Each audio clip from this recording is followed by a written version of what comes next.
அடகில் இருக்கும் தங்க நகைகளை மீட்டு 10 நிமிடங்களில் பிரைம் கோல்ட் ஹப் மூலம் அதிக விலைக்கு விற்க 7997990028 தொடர்பு கொள்ளவும். சம்மர் வந்தாச்சு. What's your plan for this holiday? எங்க கிட்ட விட்டுருங்க, நாங்க பாத்துக்கிறோம். GT Holidays. GT Holidays, South India's #1 travel brand. Aadhav Arjuna புஷியான் நடந்து வந்துகிட்டு இருக்காங்க. எடப்பாடியை நம்பி எவனும் கூட்டணிக்கு வர மாதிரி தெரியல அப்படிங்கிற ஒரு கமெண்ட்டை வந்து பாஸ் பண்ணியிருக்காரு. எடப்பாடியை சீண்டி பார்க்கிறாரு ஆதவர்ஜுனா. எடப்பாடியை சீண்டி பார்க்கக்கூடிய தகுதி முதல்ல ஆதவர்ஜுனாவுக்கு இருக்கிறதா? அரசியல்ல தமிழக வெற்றி கழகத்தினுடைய இடம் உறுதி செய்யப்படல. எடப்பாடியை நக்கல் அடிக்கிற அளவுக்கு, கிண்டல் அடிக்கிற அளவுக்கு ஆதவர்ஜுனாவுக்கு என்ன தகுதி இருக்கிறது? கருவுக்குள் இருக்கிற குழந்தை இன்னும் கண்விழிக்காமல் இருப்பதை போல தமிழக வெற்றி கழகம் வந்து இவ்வளவு எகத்தாளமாக பேசுவதற்குல, நீ முதலமைச்சராக வருவதற்கு கனவு காண்கிற இடத்துல விஜய் இருக்கிறாரே, முதலமைச்சர் பதவியை அனுபவித்த முன்னாள் முதலமைச்சர் இடத்துல எடப்பாடி பழனிசாமி இன்னைக்கு எதிர்கட்சி தலைவர். நான் கேட்கிறேன், நீங்கள் எதிர்கட்சி தலைவராவது வர முடியுமா? விஜய்க்கு இருக்கிற ஒரே ஒரு தகுதி என்னன்னா, அவர் அரசியல் ஞானி கிடையாது. அவருக்கு இருக்கிற ஒரே ஒரு தகுதி என்ன, அவரை பார்ப்பதற்கு கொஞ்சம் பேர் கூட்டம் வர்றான், அவ்வளவுதானே. மக்களோடு மக்களாக போராட்ட களங்களுக்கு, மக்களுடைய பிரச்சனைகளுக்கு வராத ஒருவர் சினிமா நட்சத்திரமா இருந்தாலும் சரி, சூப்பர் ஸ்டாரா இருந்தாலும் சரி, சும்மா ஸ்டாரா இருந்தாலும் சரி, நீ எவ்வளவு பெரிய ஆளா இருந்தாலும் சரி, உன்னை வேடிக்கை பார்ப்பானே தவிர ஒரு நாளும் நம்ப மாட்டான். நேத்திக்கு சொன்னார்ல சார், ஓட்டுக்கு பணம் கொடுக்கறவங்களுக்கு ஓட்டு போடாதீங்கன்னு இருக்காருல்ல, சொல்லியிருக்காருல்ல. ஓட்டுக்கு பணம் கொடுக்காதவனுக்கு ஓட்டு போட மாட்டாங்கன்னு அவருக்கு தெரியுமா? காசு கொடுக்கறவனுக்கு தான் ஓட்டு போறோன்னு வாக்காளர்கள் சொல்றானா இல்லையா? நான் மனசாட்சியோட கேட்கிறேன். நாம் தமிழர் ஓட்டுக்கு பணம் கொடுக்கறது இல்ல, அதனாலதான் ஜெயிக்கல. அவருடைய அறிக்கையெல்லாம், சமீப கால அறிக்கையெல்லாம் நீங்க பாக்குறீங்கல்ல, பாஜகவோடு நீங்க மறைமுக கூட்டணி வச்சிருக்கீங்க, நேரடியாக கூட்டணி வைத்தாலும் ஆச்சரியப்படுவதற்கு இல்லைன்னு ரொம்ப ஷார்ப்பாக திமுக நோக்கி அட்டாக் பண்றாரு. மறைமுக கூட்டணி விஜய் வச்சிருக்கிறாருங்கிறத யார் கூட வச்சிருக்காரு? பாஜக கூட. ஆதவர்ஜுனா பொலிட்டிக்கல் புரோக்கரா வேலை செய்யறாரு. அதிமுகவிலே துணை முதலமைச்சர் பொறுப்பு உங்களுக்கு வாங்கி தர்றேன்னு சொல்றதுக்கு ஆதவர்ஜுனா வந்து அதிமுகவின் பொறுப்புல இருக்காரா? நாளைக்கு வந்து அண்ணாமலையை வந்து நீ அகற்றினால் தான், அந்த பதவியிலிருந்து தூக்குனா தான் நான் கூட்டணிக்கு வருவேன்னு நிபந்தனை விதித்தார எடப்பாடி பழனிசாமி. இதே நிலைமை வந்து நாளைக்கு ஆதவர்ஜுனாவை தூக்கு நான் கட்சிக்கு வர்றேன், கூட்டணி சேருவேன்னு சொல்றதுக்கான நிபந்தனை விதிப்பதற்கு எவ்வளவு நேரம் ஆகும்? விஜய் வந்து பனையூர் பங்களாவில் பத்திரமாக இருக்கிறார். தன்னை பார்ப்பதற்கு கூட்டம் வந்து விடும் என்பதற்காக பவுன்சர்களின் பாதுகாப்பில் இருக்கிறார். களத்திலே இவர்கள் யார் முகத்தை காட்டி அரசியல் செய்கிறார்களோ அவர் வந்து களத்துக்கு வரணுங்க. சிஎம் வந்து நீங்க சொல்லக்கூடாது இவர் சிஎம்மா. நான் கேட்கிறேன், சிஎம்க்கு வந்து 1000 வேலை இருக்கு, விஜய்க்கு என்ன வேலை இருக்கு? ஜனநாயகனுக்கு டப்பிங் பேசுற வேலை தானே இருக்கு, வேற என்ன வேலை இருக்கு? எம்ஜிஆருக்கு ஓட்டு போட்டாங்களே. நான் கேட்கிறேன், 1952 இருந்து 72 வரைக்கும் 20 ஆண்டு காலம் திமுகவிலே தீவிர பயிற்சி பெற்றவர் எம்ஜிஆர். 25 ஆண்டு கால அரசியல் அனுபவத்துலதான் எம்ஜிஆர் முதலமைச்சர் ஆனாரே தவிர, ஜனநாயக ஷூட்டிங் முடிச்சுட்டு 2 மாசம் முன்னாடி ஆரம்பிச்சா போதுங்க அப்படின்னு சொல்றது இருக்கு இல்லையா? அது மாதிரிலாம் அரசியல் வெற்றி பெறுவாங்க. எம்ஜிஆரினுடைய உழைப்புல கால் தூசிக்கும் பெற மாட்டார். சரி, விஜயால ஒரு 20% ஓட் பேங்க் இந்த எலெக்ஷன்ல வாங்கிட்டாருன்னா நீங்க என்ன சொல்லுவீங்க? 20% வாங்கின எடப்பாடி பழனிசாமினால என்ன சாத்தியம்? 20% வாய்ப்பே, 4% வாய்ப்பு. சார், நீங்க விஜய் அண்டர் எஸ்டிமேட் பண்றீங்க. திரைப்பட துறையில ஹீரோவா இருக்கக்கூடிய விஜய் அரசியலில் ஒரு கோமாளியாக சித்தரிக்கப்படுற நாள் ஆதன் நேயர்களுக்கு அன்பு வணக்கம். இன்று நம்மோடு அரசியல் விமர்சகர் திருமிகு ராஜகம்பீரன் அமர்ந்துள்ளார். வணக்கம் ராஜகம்பீரன் சார். வணக்கம். நல்லா இருக்கீங்களா? நல்லா இருக்கேன். சமீபத்துல ஒரு வீடியோ ஒண்ணு பார்த்திருப்பீங்க சார், இப்போ வைரல் ஆகிக்கிட்டு இருக்கு. ஆதவர்ஜுனா புஷியான் நடந்து வந்துகிட்டு இருக்காங்க. ஒரு 20 செகண்டுக்கும் குறைவான வீடியோ தான். அண்ணாமலை அவர்கள் ஒரு 10 பேரை வச்சுக்கிட்டு 18% ஓட்டு வாங்கிட்டாரு, ஆனா எடப்பாடியை நம்பி எவனும் கூட்டணிக்கு வர மாதிரி தெரியல அப்படிங்கிற ஒரு கமெண்ட்டை வந்து பாஸ் பண்ணியிருக்காரு. நடந்து போய்கிட்டு இருக்காங்க, முன்னாடி வந்து போன் இருக்கு, கேமரா எடுக்கிறாங்கன்னு தெரியுது. இருந்தாலும் எடப்பாடியை வந்து ஒருமையில பேசியிருக்காரு. எடப்பாடியை நம்பி எவனும் கூட்டணிக்கு வரமாட்டாங்கன்னு ரொம்ப கீழ்த்தரமா பேசியிருக்காரு. இதை நாம எப்படி புரிஞ்சுக்கிறது? குறிப்பாக வந்து விஜய்க்கு எடப்பாடி காத்திருந்தாருன்னு ஒரு காலகட்டங்களில் செய்தியெல்லாம் பரப்பப்படுச்சு, அது உண்மையும் கூட. இப்போது எடப்பாடியை வந்து ஆதவர்ஜுனா அடிக்கிறாரு. இதன் மூலமா என்ன சார் மெசேஜ் சொல்ல வராரு? நாங்க வந்து கூட கூட்டணிக்கு வரமாட்டோம், என்டிஏக்கு வரமாட்டோம் அப்படின்னு ஆதவர்ஜுனா இந்த மெசேஜ் மூலமாக சொல்ல விரும்புகிறாரா? தேமுதிக எங்கள் கூட்டணிக்கு வர வேண்டும் என்று திமுகவும் அதிமுகவும் மாறி மாறி போட்டி போட்ட சட்டமன்ற தேர்தலாக 2011 இருந்தது. திமுகவிற்கு அவர்கள் வர மறுத்தார்கள். அதை பயன்படுத்தி கொண்டு ஜெயலலிதா யாருக்குமே வந்து இணங்கி போக மாட்டார், யாரோடையும் உடன்பாடு வைத்துக் கொள்ள விரும்ப மாட்டார் என்கிற நிலைமையில இருந்த ஜெயலலிதா தேமுதிகவோடு உடன்பாடு வைத்துக் கொண்டார்கள். இந்த கூட்டணி 100 நாள் கூட நிலை பெறவில்லை, நீடிக்கவில்லை. ஆனால் எதிர்கட்சி தலைவராக விஜயகாந்த் வந்தார். அந்த தேமுதிகவினுடைய வெற்றி வாய்ப்பு இன்றைக்கு என்னவாக இருக்கிறது? 3% சார். 1% கீழாகி விட்டார்கள் என்கிற நிலைமை வந்து விட்டது. 3%. ஆமா. அப்ப அரசியல் கட்சிகளிலே நீங்கள் இன்றைக்கு என்ன ஸ்டேட்டஸ்ல இருக்கீங்க? இன்னைக்கு ராஜ்யசபா உறுப்பினர் வாய்ப்பை தரமாட்டோம்னு அதிமுக மறுக்கிறாங்களா இல்லையா? அப்ப எல்லா காலகட்டத்திலையுமே நிலைத்த வெற்றி பெறுகிறவர்கள் என்று யாரும் கிடையாது, முதல்ல கிடையாது. ஆமா. ஆனால் தனக்கு என்ன வாக்கு சதவீதம் இருக்கிறது, தனக்கு என்ன வாய்ப்பு இருக்கிறது என்று தெரியாத கருவுக்குள் இருக்கிற குழந்தை இன்னும் கண் விழிக்காமல் இருப்பதை போல, வெளி உலகத்தையே இன்னும் பார்க்காததை போல, கருவறைக்கில் இருக்கக்கூடிய கட்சியாக இருக்கக்கூடிய தமிழக வெற்றி கழகம் இவ்வளவு எகத்தாளமாக பேசுவதற்குல ஏறத்தாழ 7 முறை ஆட்சியிலே அதிமுக இருந்திருக்கிறது. எடப்பாடியை சேர்த்து. எடப்பாடி ஒரு முன்னாள் முதல்வர், முன்னாள் முதலமைச்சர். நீ முதலமைச்சராக வருவதற்கு கனவு காண்கிற இடத்துல விஜய் இருக்கிறாரே, முதலமைச்சர் பதவியை அனுபவித்த முன்னாள் முதலமைச்சர் இடத்துல எடப்பாடி பழனிசாமி இருக்கு. இன்னைக்கு எதிர்கட்சி தலைவர். எதிர்கட்சி தலைவர். நான் கேட்கிறேன், நீங்கள் எதிர்கட்சி தலைவராவது வர முடியுமா? உலகநாயகன் குழந்தை நட்சத்திரமாக இருந்து நடித்து 50 ஆண்டுகளுக்கு மேலாக தமிழ் சினிமாவிலே எத்தனையோ வேடங்களிலே நடித்தவர், உலகமே வியக்கக்கூடிய படங்களிலே, வெற்றி படங்களிலே தேசிய விருதுகளை எல்லாம் பெற்றவர் வானதி சீனிவாசன் தோற்கலையா? அப்ப அரசியல்ல உங்களுடைய இடம் இன்னும் உறுதி செய்யப்படலை. தமிழக வெற்றி கழகத்தினுடைய இடம் உறுதி செய்யப்படல. எடப்பாடியை நக்கல் அடிக்கிற அளவுக்கு, கிண்டல் அடிக்கிற அளவுக்கு ஆதவர்ஜனாவுக்கு என்ன தகுதி இருக்கிறது? நம்ம ஊர்ல குறி சொல்றவனும் தேர்தல் வியூகம் வகுக்கிறவனும் ஏறத்தாழ ஒண்ணுதான். ரெண்டுமே என்ன, அது கணிப்பு. ஜோசியத்துக்கு கூட ஜோதிடத்தை கூட கணிதம்னு சொல்றவங்க இருக்கிறாங்க. அது ஒரு கணிப்பு. எல்லா முறையுமே இவர்கள் கணித்தது மட்டுமே நடக்கிறதா? தேர்தல் வியூக வகுப்பாளர்ல இவருக்கெல்லாம் ஆதவ் அர்ஜுனாவுக்கெல்லாம் முன்னோடியா இருக்கக்கூடிய பிரசாந்த் கிஷோர் பீகார் தேர்தலில் தோற்று போலையாப்ப, இடைத்தேர்தலில் தோற்று போலையா? டெபாசிட் கூட வாங்க முடியல. 10 முதலமைச்சர்களை நான் உருவாக்கி இருக்கிறேன், 10 பேரை நான் வெற்றி பெற வைத்திருக்கிறேன், நான் தான் எல்லாரையுமே உருவாக்கினேன் என்று தம்பட்டம் அடித்துக் கொள்ளுகிற பிரசாந்த் கிஷோர்னால தேர்தல் வெற்றியை பெற முடிகிறதா? வாய்க்கு வந்தபடி பேசுகிறார்கள். ஏன் சார் அதிமுகவை டார்கெட் பண்ணணும்? அதாவது திமுக எதிர்ப்பு ஓட்டுகள் நமக்கு வரணும் அப்படிங்கிற ஒரே காரணத்துக்காக தான் அதிமுக மறைமுகமாக சிண்டி பார்க்கிறாரா ஆதவர்ஜுனா? இல்ல, ஆதவர்ஜுனாவிற்கு அரசியலை பொறுத்த வரையில யூகத்திலே வேணால் வேலை செய்திருக்கலாம், யூக வகுப்பாளராக வேண்டுமானால் வேலை செய்திருக்கலாம். களத்திலே வேலை செய்திருக்கிறீர்களா? விசிகால வேலை பார்த்திருக்காரு. விசிகால என்ன களத்தில் வேலை பார்த்தாரு? விசிகாவில் திருமாவளவனோடு நேரடியாக போய் எனக்கு ஒரு டொனேஷனை கொடுத்துட்டு கட்சியில் சேர்ந்துட்டு என்னை மாநாட்டில் பேசவங்க, அங்கே பேசவங்க, இங்கே பேசவங்கன்னு அவர் கூட காரில் கொஞ்ச நாள் சுற்றிட்டு இருக்காரு. வேற என்ன அவர் என்ன களப்பணி செய்தார்? அதுக்கு சாதி ஆணவ படுகொலை நடக்கிற இடத்துல போய் களத்தில் போய் அவர் பிரச்சனைக்குரிய ஆர்ப்பாட்டங்களில் போய் முதலாளர் நின்று அவர் நடத்திருக்காரா? கட்சி அவங்க 30-35 வருஷமா கட்சி நடத்துறாங்க. இவர் திடீர்னு உள்ள போய்கிட்டு நான் தான் அந்த கட்சியவே நடத்துறேங்கிற மாதிரி ஓவரா சீனை போட்டாரு, விரட்டி விட்டாங்க கட்சி விட்டு. இல்ல சார், அவரா வெளியே வந்துட்டாரு. ரெண்டும் ஒண்ணுதாங்க. நீங்க இன்னைக்கு சோறு கிடைக்காதுன்னு சொல்ற அன்னைக்கு நான் விரதம் சொல்ற மாதிரி நீங்க சொல்றது அது ஒரு கௌரவமா சொல்லிக்கிறது. சோத்துக்கு இல்லாதவன் சொல்லிடக்கூடாதுங்கிறக்காக நான் இன்னைக்கு விரதங்க சாப்பிட மாட்டேங்கிறதா? இங்க சோத்துல இலை போட ஆள் இல்லை. அவரை யார் வைத்துக்கொள்ள விரும்பினா? அவரை சஸ்பெண்ட் தானே பண்ணாங்க. ஆமா. அந்த கட்சிக்கு ஒரு விசுவாசமாக இருந்தாரா? அந்த கூட்டணிக்கு குந்தகம் விளைவிக்கிறதுக்கான வேலைகளை செய்தாரு.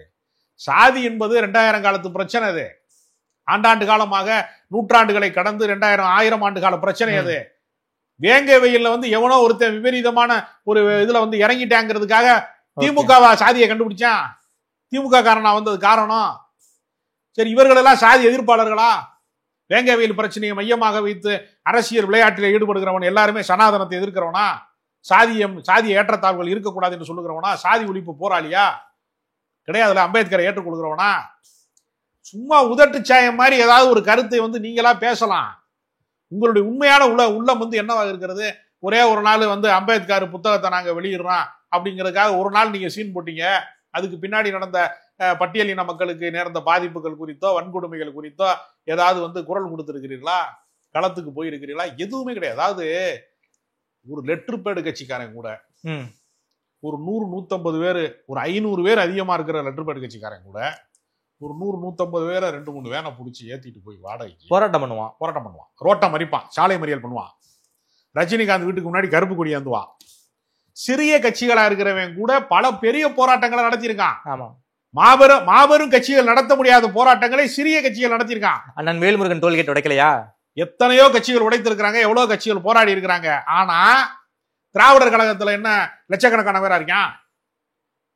ஆனால் ஊருக்கு ஒருத்தன் தான் இருப்பான், ஆனால் உணர்வு பூர்வமா இருப்பான். கம்யூனிஸ்ட் கட்சியில வந்து ஆள் வந்து கணக்கில் அடங்காத கட்டுக்கடங்காத கடல் மாதிரி கூட்டத்தெல்லாம் கம்யூனிஸ்ட் கட்சியில பார்க்க முடியாது. ஆனா ஒருத்தர் இருந்தாலும் விவரமா இருப்பான், ஆனா உணர்வு பூர்வமா இருப்பான். அவர்கள் நடத்துகிற போராட்டத்தை பார்த்து அரசு வச்சப்படும்.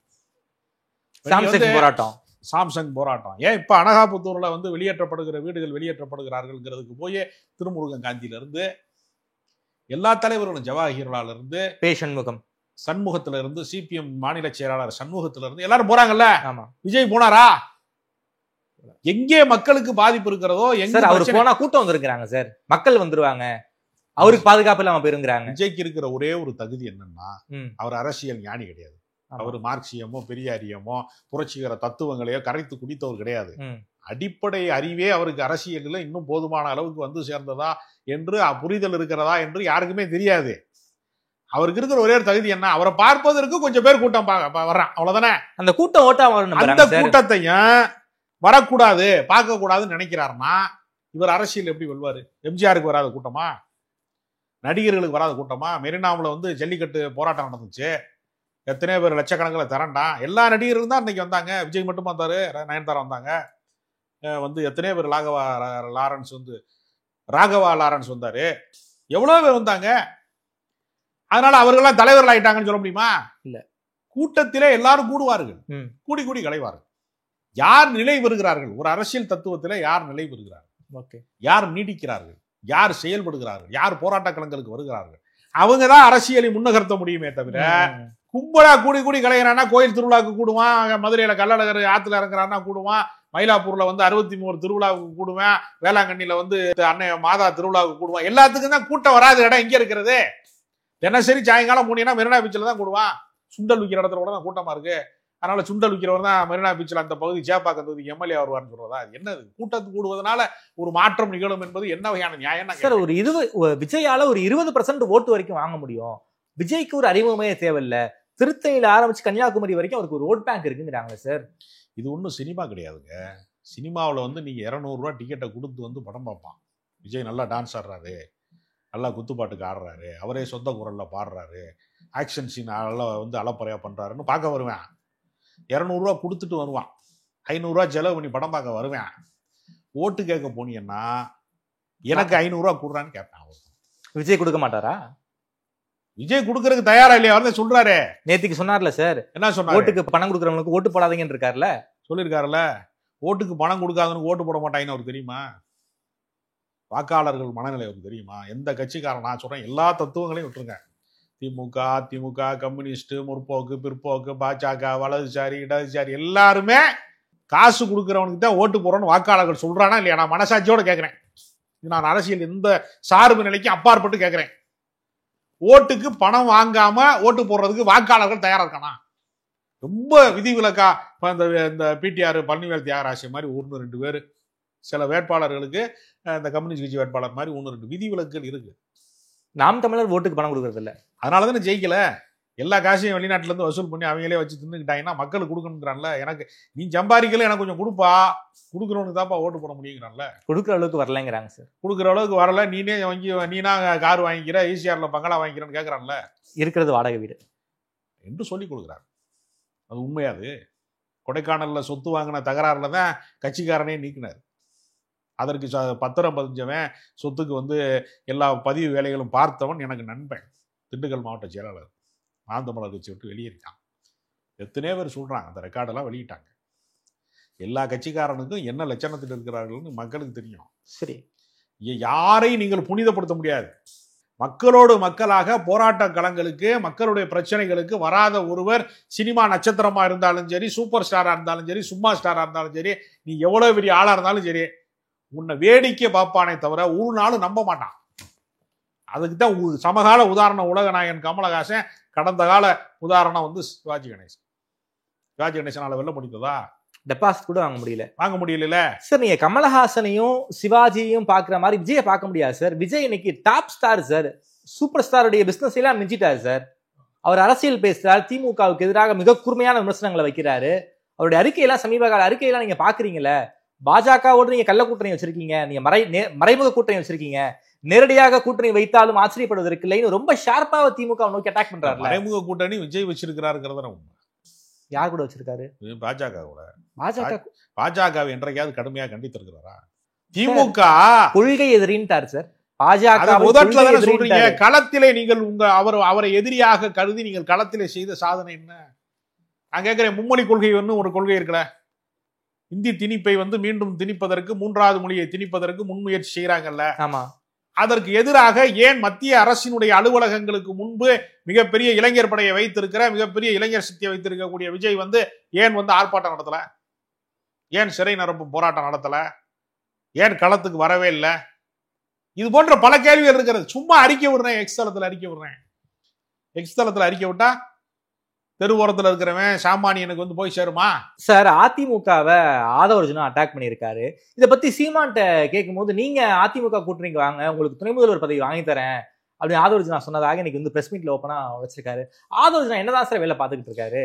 ஆதவர்ஜுனா பொலிட்டிக்கல் புரோக்கரா வேலை செய்யறாரு. நான் உனக்கு துணை முதலமைச்சர் வாங்கி தரேன், நான் உனக்கு அது வாங்கி தரேன், இது வாங்கி தரேன், சரி அப்படின்னு சொல்லி நீங்க அது ஒரு புரோக்கர் வேலை மீடியேட்டர் வேலை பாக்குறாரு. வேற இதற்கு என்ன அர்த்தம்? அது ஓகே. அதிமுகவிலே துணை முதலமைச்சர் பொறுப்பு உங்களுக்கு வாங்கி தர்றேன்னு சொல்றதுக்கு இவர் அதிமுக பொறுப்புல இருக்காரா? ஆதவர்ஜுனா அதிமுக பொறுப்புல இருக்காரா? இல்ல. அதை யார் சொல்லணும்? எடப்பாடி சொல்லணும், செல்லூர் ராஜ் சொல்லலாம், ஜெயக்குமார் சொல்லலாம், கட்சியின் முதன்மை பொறுப்பாளர்கள் சொல்லலாம், முத்துசாமி சொல்லலாம், தங்கமணி சொல்லலாம். யார் சொல்றது?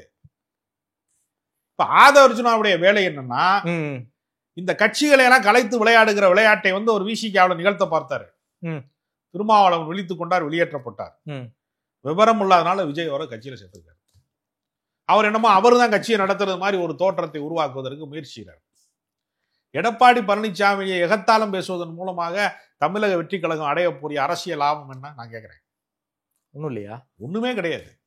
நாளைக்கு அண்ணாமலையை நீ அகற்றினால்தான், அந்த பதவியிலிருந்து தூக்குனா தான் நான் கூட்டணிக்கு வருவேன்னு நிபந்தனை விதித்தார எடப்பாடி பழனிசாமி. இதே நிலைமை நாளைக்கு ஆதவர்ஜுனாவை தூக்கு நான் கட்சிக்கு வர்றேன், கூட்டணி சேருவேன்னு சொல்றதுக்கான நிபந்தனை விதிப்பதற்கு எவ்வளவு நேரம் ஆகும்? எனவே ஆதவர்ஜுனா அரசியலினுடைய அடிப்படை அரிச்சுவடி கூட தெரியவில்லைங்கிறதா உண்மை. சார், எடப்பாடி அண்டர் எஸ்டிமேட் பண்றாரா சார் ஆதவர்ஜுனா? உங்ககிட்ட என்ன இருக்கு? ரொம்ப கம்மியான ஓட் பேங்க் இருக்காங்க, யாரு கூடயாவது கூட்டணி வச்சுதான் ஜெயிக்க வேண்டிய கட்டாயத்துல இருக்காங்க, நம்ம எவ்வளவு வேணும்னாலும் பார்கெனிங் பண்ணலாங்க ஒரு மைண்ட் செட்டை எடப்பாடியை சீண்டி பாக்குறாரா ஆதவர்ஜுனா? எடப்பாடியை சீண்டி பார்க்கக்கூடிய தகுதி முதல்ல ஆதவர்ஜுனாவுக்கு இருக்கிறதா? தமிழ்நாட்டிலே இன்றைக்கு ஆளுகிற அரசை கழித்து விட்டு, ஆளுங்கட்சியாக இருக்கிற திமுகவை கழித்து விட்டு மிகப்பெரிய வாக்கு வங்கி இருக்கக்கூடிய அரசியல் கட்சின்னு எது? அதிமுக தான் சார். அதிமுக தான். இன்றைக்கு எதிர்கட்சி தலைவராக அவங்கதான் இருக்காங்க. ஆமா. கூட்டணி கணக்கை கழித்து விட்டு பார்த்தால், கூட இருப்பவர்களுடைய முரண்பாட்டை கழித்து விட்டு பார்த்தாலும் 63 எம்எல்ஏக்கள் அவர்கள்ட்ட தான் இருக்கிறாங்க. 63 எம்எல்ஏ வச்சிருக்கிறவங்க பாஜகவில் இருக்கக்கூடிய 4 எம்எல்ஏக்களே அதிமுகவின் தயவுனால்தான் வெற்றி பெற்றார்கள். அதிமுக போட்ட பிச்சைகளே தான் அவர்கள் எம்எல்ஏக்கள் ஆனார்கள் என்று பகிரங்கமாக சி வி சண்முகம் போன்றவர்கள் பேசினாங்க. ஆமா, அது உண்மையும் கூட, மறுக்கவே முடியாது. எந்த தைரியத்துல நான் கேட்கிறேன், 63 எம்எல்ஏக்களை அதிமுக உருவாக்கி வைத்திருக்கிறது, எதிர்கட்சி வரிசையில் இன்றைக்கு உட்கார்ந்து இருக்கிறது, அந்த இடத்தை விஜய் பிடித்து விடுவாரா? நான் சவால் பண்றேன். இந்த காணொலியை நீங்கள் தேர்தலுக்கு பின்பு கூட நீங்க பயன்படுத்தி பாருங்க. நான் சவால் பண்றேன், அவரால் எதிர்கட்சி தலைவராக முடியுமா? முதலமைச்சராக கனவு காண்கிறீர்கள், அவ்வளவுதான். கைப்பற்றுவதற்கான ஏதாவது ஒரு தகுதி இருக்கிறதா உங்களுக்கு? கள செயல்பாடு இருக்கிறதா? அதிரக்கூடிய போராட்டம் இருக்கிறதா? நீ அறிவிப்பீர்களா? வக்பு வாரிய திருத்த சட்டத்துக்கு எதிராக நாங்கள் வழக்கு போட்டோம்னு பேசுறீங்களே, இந்த சட்டத்தை வாபஸ் பெறுகிற வரைக்கும் சிறை நிரப்பும் போராட்டத்தை நடத்துவோம் சொல்ல தைரியம் இருக்கா? எத்தனையோ போராட்டத்தை திமுக நடத்தி இருக்கிறதுங்க. பொடா சட்டத்தை நீக்குகிற வரைக்கும் நாங்கள் சிறை நிரப்பும் போராட்டத்துக்கு வாங்கன்னு கூப்பிட்டுருக்காங்க. திமுக எமர்ஜென்சியை எதிர்த்து இருக்கிறாங்க. பெரிய பெரிய அரசியலில் பேரிடர் காலங்கள்ல எல்லாம் போராடி இருக்கிறாங்க. அப்படி ஒரு போராட்டத்தை அறிவிப்பதற்கு இளைஞர் படையை வைத்திருக்கிறார். நான் சொல்றது முதியோர்களின் கட்சி அல்லது இளைஞர் சக்தி மட்டுமே, 2K கிட்ஸ் மட்டுமே, 30 வயதுக்கு கீழானவர்கள் மட்டுமே இருக்கக்கூடிய கட்சியாக இருக்கக்கூடிய தமிழக வெற்றி கழகம் ஒரு கள போராட்டத்தில் கிடையாது. இப்ப விஜய் பனையூர் பங்களாவில் பத்திரமாக இருக்கிறார். தன்னை பார்ப்பதற்கு கூட்டம் வந்துவிடும் என்பதற்காக பவுன்சர்களின் பாதுகாப்பில் இருக்கிறார். இப்போ இசட்பிளஸ் கொடுத்திருக்காங்க, வைப்பிரிவு கொடுத்திருக்காங்க, ஒய்பிரிவு பாதுகாப்பை கொடுக்கிறார்கள். அப்போ கூண்டுக்குள்ள இருக்கிற கிளி மாதிரி எப்பயாவது சீட் எடுக்க வெளியே வர்றீங்க. அப்ப கரெக்டா திமுக அட்டாக் பண்றாருல. திமுகவை பார்த்து யார் வேண்டுமானாலும் விமர்சிக்கலாம். திமுக அதனால தெரிந்து விடுமா? திமுக சாதா எத்தனையோ எதிர்ப்புகளை கடந்து வந்த இயக்கம், நெருப்பாற்றில் நீந்தி கடந்த இயக்கம், மிசாவையே பார்த்த இயக்கம்னு அவங்க சொல்றாங்க. மிசாவை மட்டும் இல்லங்க, எத்தனையோ எதிர்ப்புகளை இன்னைக்கு வரைக்கும் இவர்கள் நினைத்தார்களா, ஏன் மறைமுக கூட்டணி நீங்க பேசுறாங்க, ஏன் நேரடி கூட்டணிக்கு போக முடியாதா, நாளைக்கு நிதிஷ்குமார் நான் விலகிக்கிறேன், ஆதரவை வாபஸ் பண்றேன், நிதிஷ்குமார் நாளைக்கு நான் ஆதரவை வாபஸ் வாங்கிக்கிறேன்னு சொல்றாருன்னா திமுகவின் காலடியிலே விழுக வேண்டிய அவசியம் பாஜக இருக்கிறது. ஆளுகிற அரசியல் 22 MP மறைமுக கூட்டணி. அவங்க நாடாளுமன்ற உறுப்பினர்களோட இருக்கிறாங்க. விஜய்கிட்ட வருவாங்களா? அவர்கிட்ட எம்பி இருக்காங்களா? எம்எல்ஏ இருக்காங்களா? கவுன்சிலர் இருக்காங்களா? வார்டு மெம்பராது இருக்காங்களா? என்ன கட்சி வச்சிருக்கீங்க நீங்க? இன்னும் ஒரு தேர்தலை கூட சந்திக்காத நீங்க எல்லாம் 75 ஆண்டு காலம், 3/4 நூற்றாண்டுக்கு மேலாக இயங்கிக்கிட்டு இருக்கக்கூடிய கட்சி திமுக, 52 வருஷத்துக்கு மேலாக இயங்கக்கூடிய கட்சி அதிமுக. இந்த 2 கட்சிகளை வெல்வதற்கு உங்கள்கிட்ட என்ன இருக்கு? இளைஞர்கள் பலம் இருக்கு, தொண்டர்கள் பலம் இருக்குங்கிறாங்க சார். கற்பனையும் கனவுகளும் தான் இருக்கு. களத்திலே நீங்கள் இருக்கிறீர்களா? நான் தமிழக வெற்றி கழகத்துக்காரனுக்கு சவால் வரேன். களத்துல நீங்க யாராவது இருக்கீங்களா? மக்கள் பிரச்சனை நீங்க இருக்கீங்களா? அதுதான் உதாரணம் கேட்டேன். அனகாபுத்தூர்ல நீங்க இருந்தீங்களா? டங்ஸ்டன் போராட்டத்துக்கு களத்துல இறங்கி போராடின இடத்துல மக்களோடு மக்களாக நீங்கள் வழி நடத்துகிற இடத்துல நீங்க இருந்தீங்களா? சமீபத்துல வடசையில குடிசை எரிஞ்சு போச்சு. அங்க போய் நின்னாங்கல்ல தாவேக தொண்டர்கள், என்ன பண்ணாங்க? அங்க போய் உதவி பண்ணாங்கல்ல, அங்க இருக்கக்கூடிய பாதிக்கப்பட்ட மக்களுக்கு உதவி பண்ணாங்கல்ல. பனையூர் பங்களால இருக்கிற பண்ணையார் என்ன செய்தார்? சிஎம் போனாரா? குளத்தூருக்கு போன சிஎம் அங்க போல மந்திரிகள் போனாங்க, மற்ற நிர்வாகிகள் போனாங்க, கட்சிக்காரர்கள் போனாங்க. இவங்க யாரு போனா?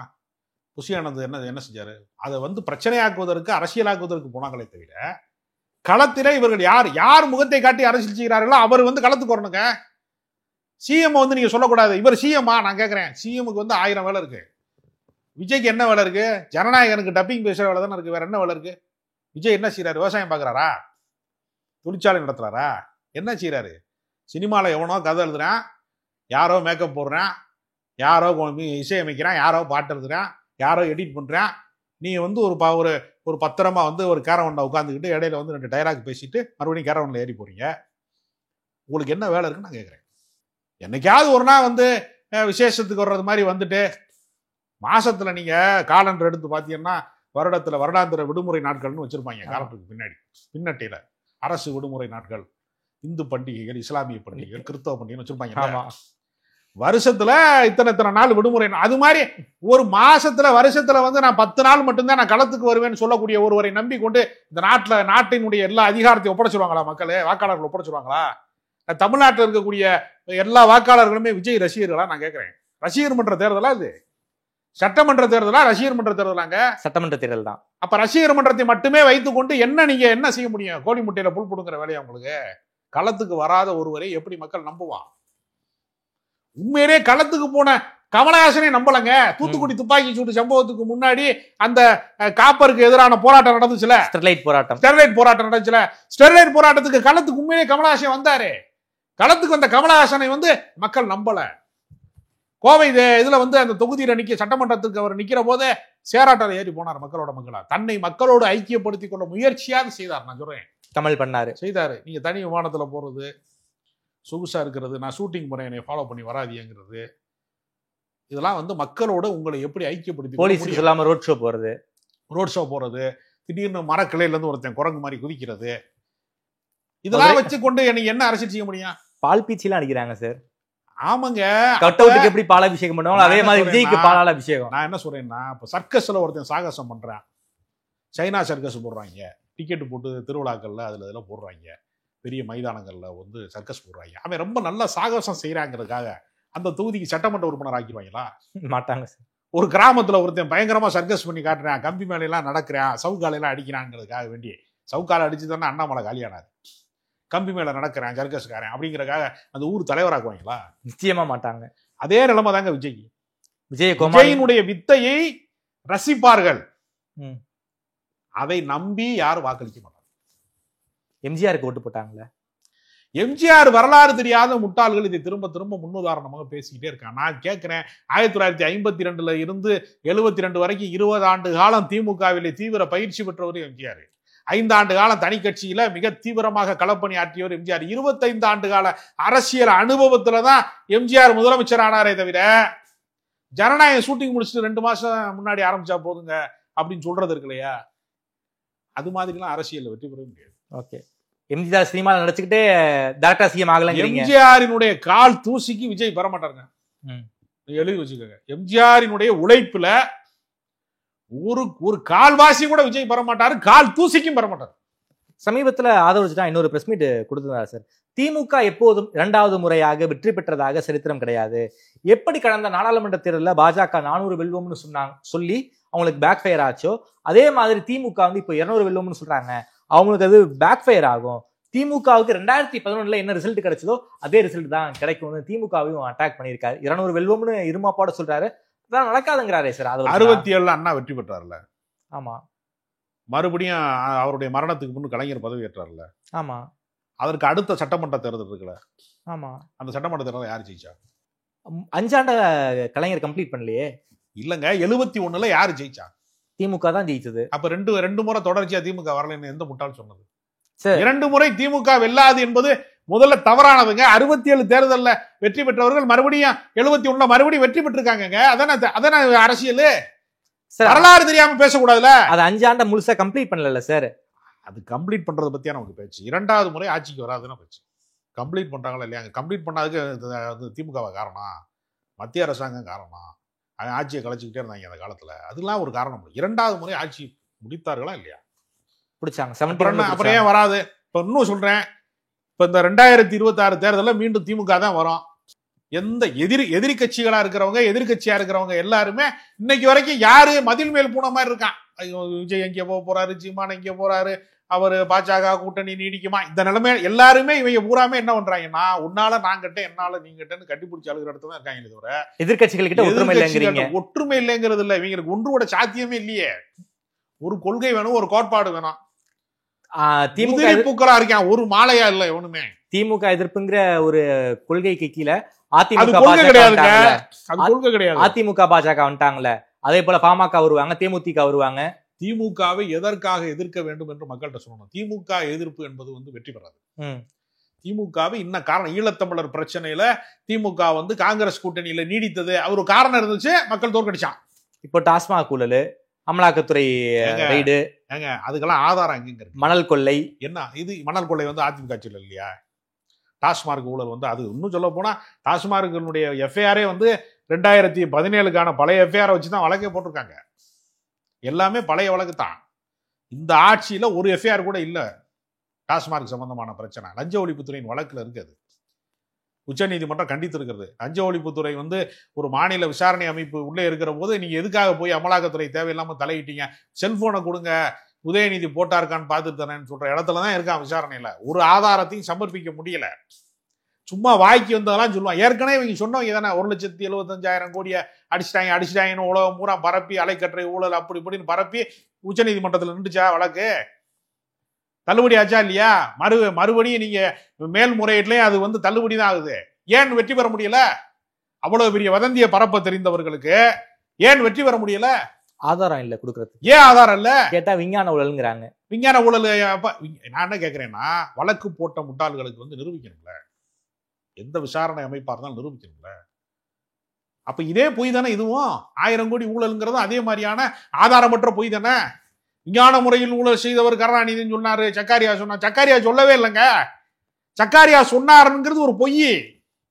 சக்காரியா சொன்னாருங்கிறதுக்கு எவனாவது ஆதாரம் கொடுக்க முடியுமா? நான் கேட்கிறேன். ஒருத்தன் ஆதாரம் நிரூபிக்க முடியுமா? துக்குளக்குல எவனோ ஒருத்தன் புகழ்த்தி போட்ட பொய் அது. அதான் அதிமுக மேடை ஊரா பேசினாங்க. இன்றைக்கு வரைக்கும் அதுக்கு ஆதாரம் கிடையாது. ஒருத்தர் சக்காரியாவே சொல்லலாங்க. இதே பொய் ஊழலுக்காக தண்டிக்கப்பட்ட முதலமைச்சர் ஜெயலலிதாங்க. A1 Jayalalithaa, A2 Sasikala. ஊழலுக்காக தண்டிக்கப்பட்ட கட்சினா அது அதிமுக. திமுக ஊழலுக்காக ஏதாவது ஒரு விஷயத்துல சட்டப்பூர்வமாக தண்டிக்கப்பட்டிருக்கிறதா? பொன்முடி நீதிமன்றம் பொன்முடி அது தனிநபர் பிரச்சனைங்க. நீங்க ஒட்டுமொத்தமாக திமுகவினுடைய இப்ப ஜெயலலிதாங்கிறது அதிமுகவின் தலைமை. நீங்க பொன்முடி வழக்கு இன்னும் விசாரணையில தாங்க இருக்கு. நீங்க பொன்முடி ஏதோ வழக்கு முடிஞ்சிருச்சுன்னு சொல்றீங்க. நீங்க ஒரு மேல்முறையீட்டுல இருக்கிறதே அது இன்னும் விசாரணை இருக்கிறது. அது பழைய வழக்கு, அதிமுக காலத்துல போடப்பட்ட வழக்கு. அது முடிந்த முடிவாக நீங்கள் எதையுமே சொல்ல முடியாது.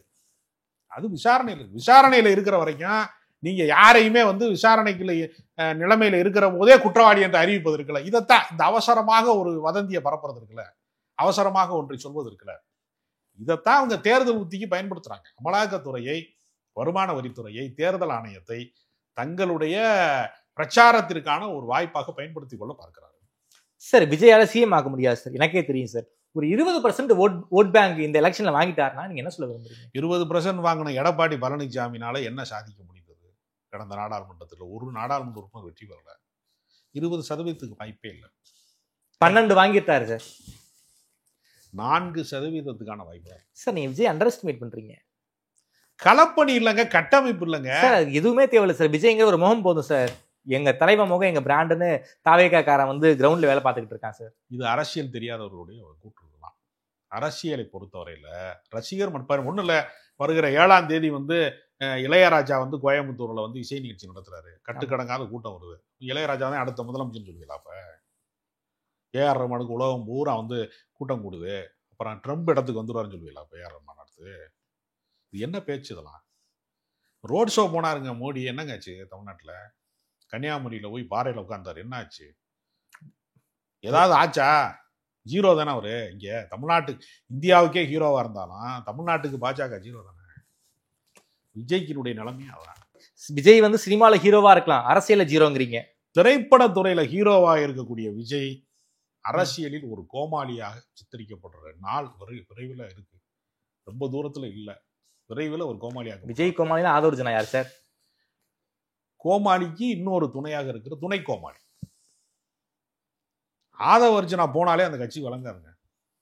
சிடி நிர்மல்குமார் இவங்க எல்லாம் இந்த செட்டுலாம் பார்த்தீங்கன்னா, புஷி ஆனந்தெல்லாம் நீங்க பார்த்தீங்கன்னா, புஷி ஆனந்தை கொண்டு போய் நீங்க கோயம்பேடு பஸ் ஸ்டாண்டை கொஞ்ச நேரம் நிப்பாட்டுங்க, பெட்டி தூக்குற ஆளுமே நினைப்பாங்க. யாருமே ஒரு அரசியல் தலைவராக கருவே மாட்டேன். வேணா நான் அந்த சவாலா விடுறேன். நீ போய் எங்கேயாவது போய் கிளாம்பாக்கம் பஸ் ஸ்டாண்ட்லயோ சென்ட்ரல் ரயில்வே நிலையத்திலேயோ அவர் கொண்டு நிப்பாட்டுங்க, பெட்டி தூக்குற ஆள் வந்திருக்கான்னு நினைப்பாங்க. டிடிஆர்னு கூட நினைப்பாங்களே தவிர கட்சிக்காரர் நினைக்க மாட்டேன். வெள்ளச்சட்டை போட்டிருக்கனால ஒரு டிடிஆர்னு கேட்பான். அவர் யாருக்கும் தெரியாது சார். டிடிஆருக்கு என்ன சார் பஸ் ஸ்டாண்ட்ல வேலை? டிடிஆருக்கு என்ன சார் பஸ் ஸ்டாண்ட்ல வேலை? அவரை டிடிஆர் தான் சொல்லுவாங்கிறேன் நான். அவரை யார் நம்ப மாட்டாங்க. இவரெல்லாம் அரசியல் கட்சியினுடைய முகங்களே கிடையாது. அரசியல் கட்சிக்கான முகம் மிகப்பெரிய ஸ்டார் வேல்யூ இருக்கக்கூடிய விஜயகாந்த் தன்னை நம்பாமல் தனக்கு கூட்டம் வரும்னு அவருக்கு தெரியும். கள்ளக்குறிச்சியில ஏஆர் முருகதாஸ் கல்யாணத்துக்கு போகும்போது கட்டுக்கடங்காத கூட்டம் வந்ததை பார்த்துட்டு தான் கட்சி ஆரம்பிச்சார் விஜயகாந்த். ஆனா அந்த கூட்டம் மறுபடியும் எப்போ வந்து தெரியுமா? விஜயகாந்த் மரணத்துக்கு தான் வந்துச்சு. நடுவுல அரசியல் ரீதியாக வியூகம் வகுப்பதற்கு பண்டுட்டி ராமச்சந்திரன் என்கிற அரசியலினுடைய மூத்த ஆளுமையினுடைய ஆலோசனையை அவர் கேட்டுட்டாரு. அப்படி வழிகாட்டுவதற்கு யாராவது இருக்கிறாங்களா? இங்க எல்லாருமே தற்கூறிகளாகவும் வந்து விவரம் தெரியாதவனா, பார்வையற்றவர்கள் வந்து பாட்டு பாடிக்கிட்டு ஊர்வலமா போவான், 4 பேர் சேர்ந்து போவான். ஒருத்தன் படுகுழியில விழுந்துட்டான்னா எல்லாரும் வரிசையில குழியில் விழுந்துருவாங்க. ஒருவனுக்காவது பார்வை இருக்க வேணாமா? அரசியல் பார்வையற்ற வந்து ஒரு தற்கூரித்தனமான ஒரு அரசியலை நீங்கள் நடத்தி கொண்டு நான் முதலமைச்சர் ஆயிருவேன், அப்படி ஆயிருவேன், இப்படி ஆயிருவேன்னு சொல்றதெல்லாம் சிறுபிள்ளை விளையாட்டு. அதிமுக இடத்துக்கு கூட இன்னைக்கு வர முடியாதா விஜய் கட்சியால? அதிமுக 52 வருட கட்சிங்கிற நீங்க மறுபடியும் சிறுபிள்ளை விளையாட்டுக்கு அவங்களை கூப்பிடுறீங்க. 2 வருஷம் கூட ஆகாத கட்சிங்க தமிழக வெற்றி கழகம். ஒரு லோக்கல்ல கிராமத்துல பிரசிடென்ட் ஆகிறதுக்கு கூட 10-15 வருஷம் மக்களுக்கு சர்வீஸ் பண்ணும்.